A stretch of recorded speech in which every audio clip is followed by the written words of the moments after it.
Welcome everyone. Today we have Berkay, who has 5 years of work experience at BCG. Welcome again. Hello, it's a great pleasure to be here. And today we're gonna walk you through some reviews that we picked about BCG on Glassdoor. I can't wait. Let's get started.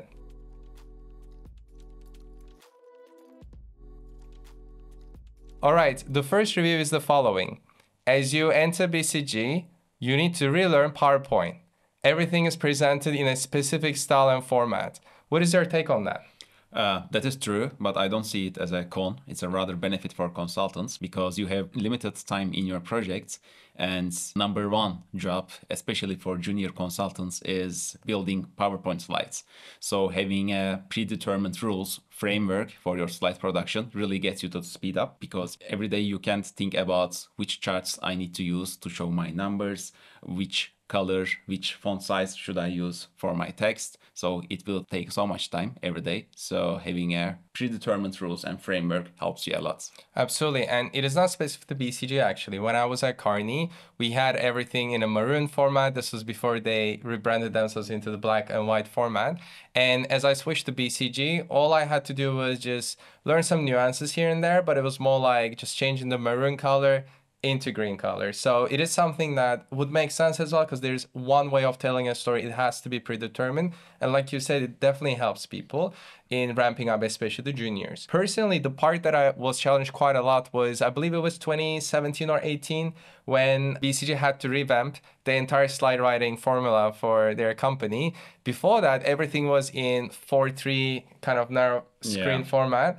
And then we switched to the widescreen, the 16:9 format. And I remember that everyone was going crazy, like, oh, we just have to put a lot of text now. So I remember the change was a bit difficult. Yeah, it was a difficult one because the change takes some time. If you ever seen a PowerPoint slides before consulting, then the first day PowerPoint slides would seem so different than the original PowerPoint slides, because there are so many macros on the right hand side, so many new buttons. So it's a really different program. But once you get used to it, you really get familiar and comfortable with the format.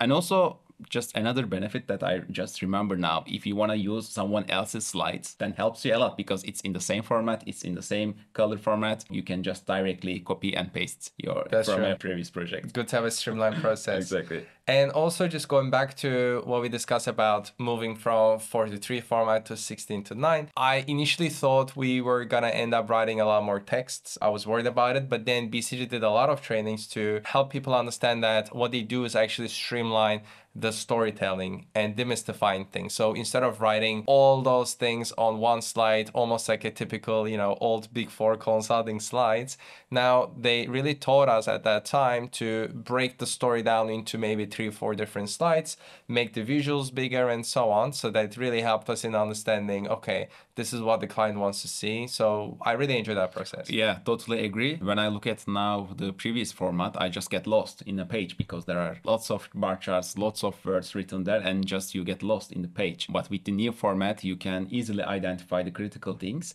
And if you need more detail, you just go to backup. Exactly. So in short, I like this review. I think it got us talk about, different elements of PowerPoint, but there's a reason why there are things this way, right? Exactly. Okay.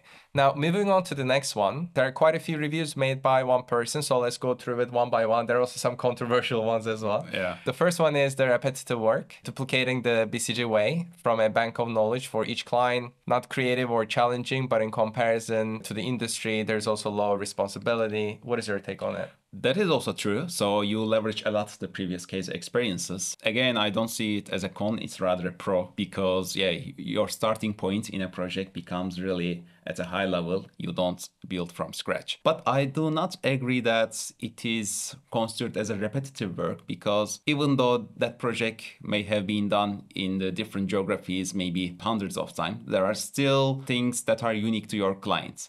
So let's say you are doing cost-cutting projects for a logistics company. I'm sure BCG has done many cost-cutting projects in logistics company in a different part of the world. But when you come to your clients, maybe the country is different, the macroeconomical dynamics are different, the competitors are different, the maybe way of doing business in that client is different. So still you need to spend so much time, you need to bring so much brain power to customize the solution based on your client's needs. and it still needs to be a very collaborative work with your clients because they know the company better. It still takes so much work to customize the solution. Exactly. Again, there is a reason why it is repetitive to an extent. There has to be a framework behind it to find a solution. But based on the geographies, the client needs, and everything, the projects will definitely be different. And if it ends up that you do end up doing a lot of repetitive work, you're one of the unfortunate ones, it is totally up to you to have this diversified. You can speak with your local staffing coordinator, your career development advisor to get staffed on different type of projects. Exactly. All right. The next one is about poor leadership. Okay. Tough one, huh? Tough one. The majority of leadership only been in consulting and therefore lacks ability to balance workloads, capabilities, and develop talent. Poor role models and not really any support to gain decent leadership skills for life outside of consulting. I would not generalize that. I think in every company there are leaders who are more keen on supporting people, helping people, carving out time for people developments, but some leaders may be less interested. That's one thing. And the second thing at BCG, and I'm sure in other consulting companies as well, there are really senior people, MDPs, partners who are solely focusing on the people development topics, like their full-time job is around learning and development, people development, the career advisory. So there are these kind of resources as well. And at the end of the day, this is a service business. There are many more other service industries in the world as well. Consulting is not just one. So being a consultant for the whole lifetime for a person does not mean that he or she does not have the leadership skills. Of course. And it is not specific to consulting. In any job that you might end up joining, you may find some poor leaders. And also, I find it's a little dangerous to obviously extrapolate to the entire leadership of BCG or other firms as well. To me, it is as following. You may sometimes assume the traits and the behaviors of your leaders. And as you become a manager, you do pass all of those on to your subordinates as well. So if you are part of an office where the leader may not be your favorite, then there is also a likelihood that the managers that are also becoming leaders may have similar traits. Exactly. But that's the beauty of BCG or any other consulting company, that you're not always constrained by a small silo of 5-10 people. Usually those companies are pretty large. You see different diversity in people's backgrounds and their personalities. Or if you want, you can obviously get a transfer and also have the chance to work with other people. Yeah, that's true. And I think in consulting, you are supposed to be proactive because everyone is so busy with their casework. So you should be able to actually ask for the people's time. So if there are leaders, partners in your company that you see as role model, just send them an email and have a coffee chat and create the time for yourself. And I think there is a prejudice against them because, yes, you may hear those crazy stories about their leadership style and all, but it's so different once you have the chance to have a coffee chat with them. So I definitely encourage you, if you feel like you need to get to know them better, you need to make an effort. Yeah. Moving on, the next review is the following.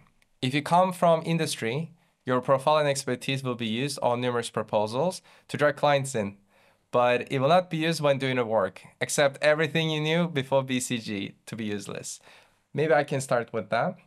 I would say there is some truth in it when it comes to the proposal work. Of course, one of the things that BCG does is that when they write the proposal document, they do bring certain interesting profiles, not only from the local office, but also from the global side. And if you have an expertise area, an industrial capability, of course, they want to leverage that. They want to sell the project.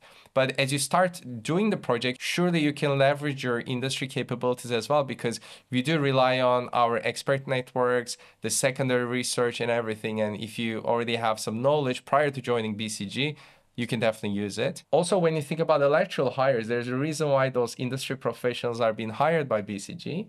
Of course, their industry capabilities will be leveraged in projects. Of course.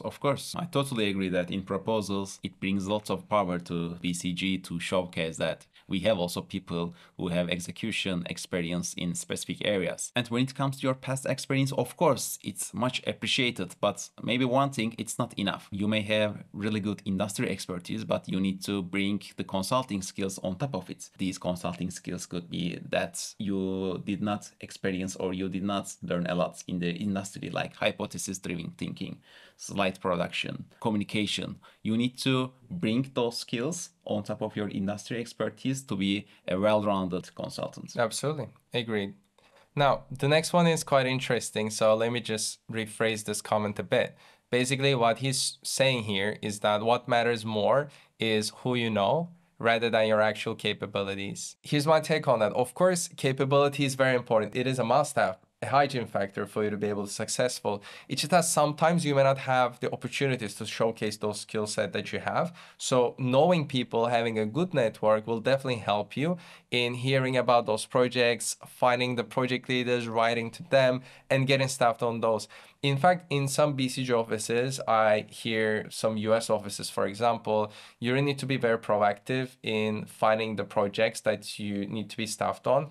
Whereas in some offices, say in certain European offices, the staffing coordinator directly reaches out to you. So I really feel knowing someone is very important, but it is not going to be the only decider in your career. Yeah, I agree. Maybe one thing to add from my side is the networking becomes more important as the size of the office gets larger, because in smaller offices, one way or the other, you know people. In office gatherings, in outings, in projects, you are able to know maybe all of the people in the office. But in large offices, it's high likely that after you spend maybe 1 year, 2 years, there are still people that you don't know. So networking, I think you should be much more proactive in larger offices to get to know the people, to get to know the people who are working in your interested area, so that you can get yourself familiar with these people, so that like you can be one of the options when it comes to staffing.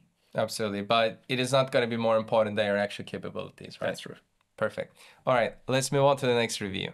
After a few years, it becomes difficult to relate to normal people, and you might need to ask them to write a bullet point executive summary for you. That's a funny one. That's a funny one. Yeah, when I started consulting, it was one of the things that took some time for me to also change the mindset, because in normal life, you usually first tell the story and then you tell what happened at the end. But in consulting, it's the other way around. So answer comes first. So you first tell the answer and then you tell the story behind it. And after you get used to it, it really becomes hard to sometimes listen to people, especially if the person is so much attached to details, bringing so many maybe unnecessary details before giving the answer. It becomes hard to follow the conversation. And I really experienced this in my certain conversations.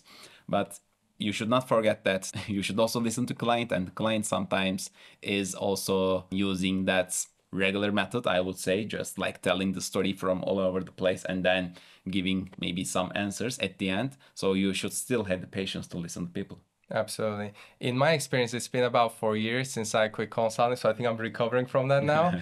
But I would still say that even in my day-to-day life now, when someone, a friend or a family member is explaining something to me, I'm always asking myself, like, what is the so what? I try not to vocalize it too much. But, jokes aside, I think it's still a great skill to have in your day-to-day life. Just make sure that you don't voice it over as much. Yeah. Okay. Yeah. Let's move on to the next one. We have a current employee from BCG making this comment. BCG spent lots of money on you, the likes of fancy dinners, case sim events, training retreats. And I also know that you worked in the Middle East a bit as well, and I'm sure you had some interesting stories for us to tell. So what do you think of this? Yeah, I totally agree with the comments. There are case team dinners. So depending on the length of the project, you get 2 or 3 case team dinners during the project, and these dinners usually take place at a very fancy restaurants. And how we used to pick up the restaurant was like we used to review our wish list from the team members. So we used to select one of those, because in those restaurants you don't want to go buy on your pocket. The second thing is the worldwide events. There are some practice area meetings, some outings, retreats, summer outings. And I remember when I was in Istanbul office, in one summer we were in Kalamata, Greece. The next summer we were in Sardinia, Italy, and all those took place in really luxury resorts. And I remember that we were also in Etihad Stadium once. There was a worldwide football tournament of BCG offices, and we stepped on the Manchester City training pitches, and that was an incredible experience. We spent whole day in Manchester City facilities. I was feel like, I'm one of the players. Exactly. It was crazy how they just flew everyone in globally just for that tournament. Yeah. And at the end of the day, we even had a very private section where we partied as well in the stadium. We even had, I think,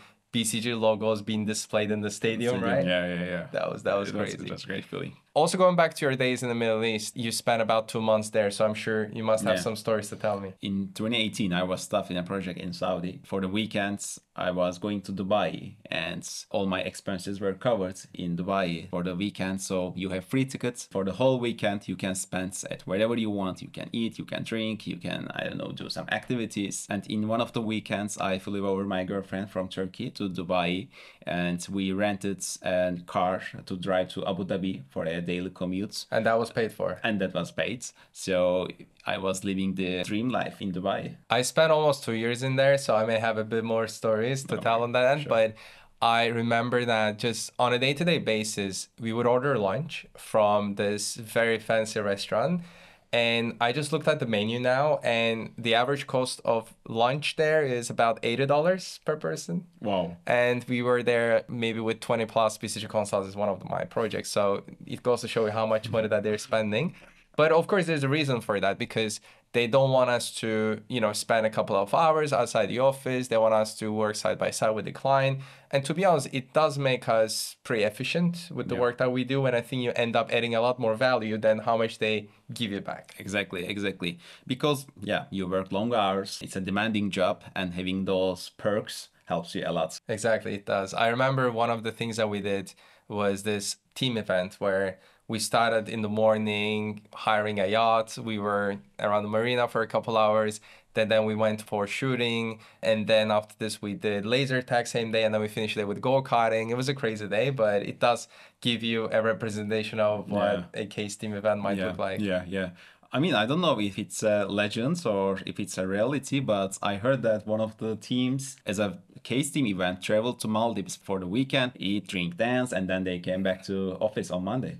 Yeah, probably. I mean, until 2017 or 18, as a cross-office consultant, you could actually travel pretty much wherever you want. I had colleagues who flew to New York for a weekend, flew to Maldives for a weekend. And then understandably after that, they had to introduce some budget constraints because not only you do travel and spend a lot of time traveling, but also when you come back, you sometimes come back a bit tired. But true. these things keep you going. Yeah, exactly. And also what I heard from a friend of mine from one of the US offices, when they don't go to client sites, they just select one of the cities that they want to work for that week, and then all the team members travel there and they spend the whole week in that city, and then they go back to their home city in the weekend. I heard something similar as well. I have a colleague who told me about this team in the US who also selected a couple states or these towns that they wanted to go to.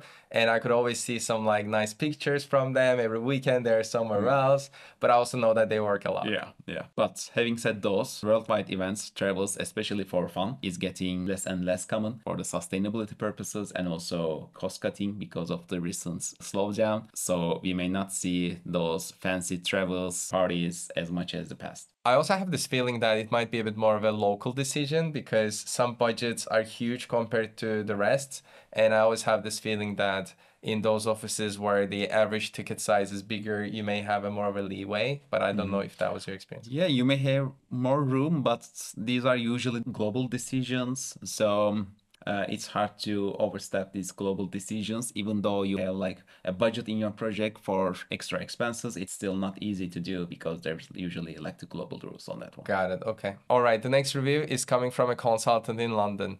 Review and career development processes are challenging if you don't have a strong relationship with your career development advisor. Well, here's my take on this. You have to perform well in order to proceed to the next step in your career to get promoted. But say you are somewhere in the middle, you're on track, or you just need to improve a couple of things for you to get promoted, you're in the gray zone. And for this, I would actually say that your relationship with your career development advisor might matter. And I'll give you an example based on my personal experience. I was on track with promotion, everything was great. But it was only a time when I was staffed on a project with my career development advisor that I became a top performer. And I don't think this was purely based on my relationship with her, but rather what happened here was the following. First, we would usually have our monthly check-ins prior to this project that we've done with her. During those discussions, sometimes it can be a bit on a higher level. You don't always understand what you need to do to improve. But then once you're staffed on a project, I realized that I knew it a bit better what she was expecting of me on a day-to-day basis. So having seen that, I was able to really pinpoint those problems that I had and I was able to perform better. by understanding my expectations a little bit more. So having that opportunity to work with my career development advisor, I think helped me become a better performer. I do not totally agree with this one. I partially disagree because this is, I would say, really merit-based business. Of course, there can be some debates around it, but it's merit-based business because you are so visible. Your performance is so visible. When it comes to relationship with your CDA is not actually the decision maker in career processes. Of course, he has an input, but his main job is to collect inputs from your managers, partners, so that he can build a view on your performance. But then what do you say to that? So at BCG, when you are getting promoted, you have to have those big discussions with other people. You need to get calibrated against your competition. Yeah. And for this, there are two main axes that they look at. One of them is the main project performance, and the second one is the potential. So I understand that this monthly or quarterly, project reviews are rather objective. It does show your actual performance, but then to me, the potential aspect is a bit more subjective. So that's why I feel that having a good relationship with your CDA or even the partners, because sometimes partners are also present in those meetings, will help you because they will advocate you. Yeah, that's true. There are two main dimensions actually in your placement, and the first one is this quantitative result that you get from, it's a combination and average of the project scores. And the reason having a second dimension, I think, because sometimes the scores are really inflated. Everyone gets like ones and twos, then it becomes hard to really rank the people. There was a need to put another qualitative dimension so that like they can play with the placements. But still, these qualitative assessments also need to be backed up some data. It can be qualitative data, it can be, reviews from your managers, because in this CD meetings, in this room, there are people who you worked with in the previous cases. So if your CDA brings a qualitative view, feedback about you, he or she still needs to convince these people because these people also know you, they worked with you before. So I do agree there is a qualitative feedback part, but needs to be backed up some data. Got it. Okay. I think let's agree that we partially disagree. And let's move on to the next review. All right. This review is coming from an associate director. He says that BCG is a consulting firm after all, so the clients come first, and hence you may end up working long hours. I do agree with the comments. The client comes first, and it's a service business, and it's a demanding job, so there can be some long hours. But there are things that you can do to manage that. First of all, in the project planning, you should plan accordingly. Yeah? So you should plan the meetings, the team capacity, not to kill the case team members. But there can be dynamics varying down the road during the project. So maybe you planned the first circle at the end of the month, but because of a change in CEO's agenda, you had to prepone the meeting by 1 week. Then, of course, it will have implications on the workload. You need to be maybe working longer hours. But yeah, expecting this realities of this job, it's a demanding job, but there are still some initiatives to manage the work-life balance. One of those initiatives is the PTO efforts. Basically, every week we're filling a form where we explain how much value we added to the client and how sustainable the work-life balance was so far in the team. Also, once every 2 weeks or once every 4 weeks, we also meet with a coordinator to discuss those, and also the partners join, and there's really a very honest, transparent environment where you could actually exchange words. Yeah. And I really appreciate that because, yes, consulting, after all, is a client-facing profession, and you do have to pull in long hours, but at least those initiatives really help you at least have your work more predictable. Yeah, totally agree. All right, that concludes our review today. And I hope that this video was useful. We just wanted to give you our take on a couple of reviews about BCG on Glassdoor. I hope you found it useful. If you did, please give us a like before you leave. And we're gonna see you in the next video. Take care.